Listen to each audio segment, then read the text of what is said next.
The next part I want to go through, and you will see there is some overlap of the ages here. So this is just to give you an understanding of from the minute they're born to when maturity really kicks in. So 0 to 6 weeks, they're with the litter, so they're with the mums, and they're learning skills from the litter, the mums, and their environment. So depending on where they are, so whether they're in a house, whether they're in a garden, whether they're on a farm, they're learning what's going off at that point. So 0 to 6 weeks. 6 to 12 weeks, socialisation, and a lot of learning takes place at this point. So they're like little sponges at this point. So before they've been honed, really. And there's also fear stages at this point as well. So it's a great time for you to be getting your boundaries in place, and hopefully that's the reason that you guys are here with me today. 12 to 16 weeks is a growing stage, so their bodies will start to change. So the snouts will start to get a bit longer, the legs might get a teensy bit longer, the backs are definitely getting longer. And we can definitely start to see they're taking on the shape more of a dachshund than any other breed, really. This is also where the problems tend to start around this kind of age. So the teething, the chewing, the biting, and some of the barking will be this early on, depending on what the parents have been like. So if they've had a really barky mum and dad, then it's likely that there will be a lot more barky than others that haven't been exposed to that.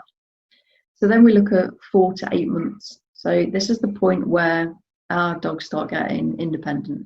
Okay, so they find that it's great to go out on a walk, but it's also great to go and explore as well. So exploring away from you, this is. So this is the point where they might just think, oh, actually, I'm just going to go and have a sniff of that rabbit scent. It smells great, and off they go. At that point where they've picked up that scent and they're off, their ears then stop working. Okay, so they're so focused on what's in front of them that they then are unable to hear us. Okay, and that is perfectly normal. So this is I kind of call it the not listening and running off, because that is exactly what they do. And you will kind of notice that when it happens, you will realise what a stage they're in.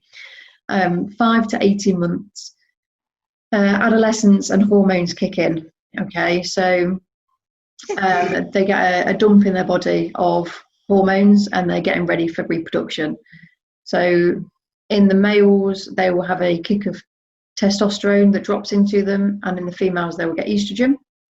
And this is the point where they may start regressing in slight things as well. So it may be toilet training, it may be sleeping through the night, it may be having a fear of something that they weren't scared of before. So at that point, between the 5 to 18 months, it's really important that you stay consistent with your training and try and do it on a daily basis, so that they are happy and understand these boundaries. So when this adolescent stage kicks in, excuse me, that we're preparing them for it. Okay. And then 6 to 14 months. So again, you can see that really overlaps with the 5 to 18 months.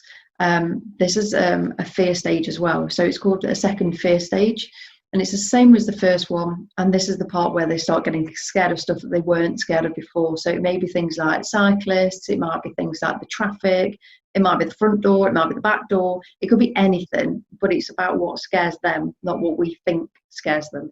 Okay. Mm-hmm. And then full maturity. So for Dachses, neutering shouldn't be before 18 months, and that's because of bone structure. Okay, so bone structure and actual maturing of the bones, so making them nice and sturdy and steady, and they will have as many hormones as they need to actually maintain for the rest of their life. So if they're neutered early, it stops the hormones, and they're more at risk from IVDD, so the intervertebral disc disease. And then full maturity, so in terms of brain and body, 1 to 4 years of age. So it can be at any point during that. And then pups have a couple of ways that they learn. Okay, so they have pre-programmed learning. So that's the stuff that mum teaches them, what they learn while they're with the litters. And and instinct. Okay, so they have things like their hearing, their sight, their smell. So they're all things that are pre-programmed in them.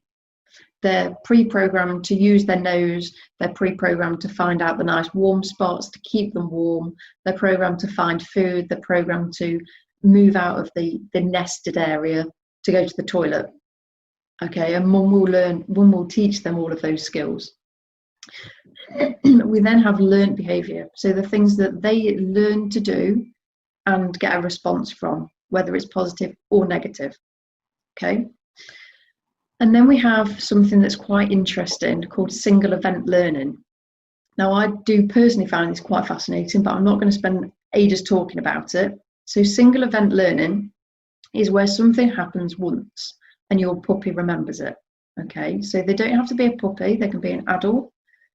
So it happens at any age. And single event learning is where one thing happens. So if you think about the first time you go to a theme park, for example, you may remember that feeling of dropping down on a roller coaster because it takes your tummy, or the pirate ship, something like that. Okay, so that's called single event learning, because you'll always be able to remember it.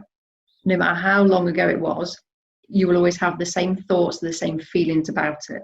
That's exactly the same for our puppies. So they only have to see something once, or something has to happen once. So the prime example for a puppy would be, you've got your dinner plate and you give them some food from your dinner plate.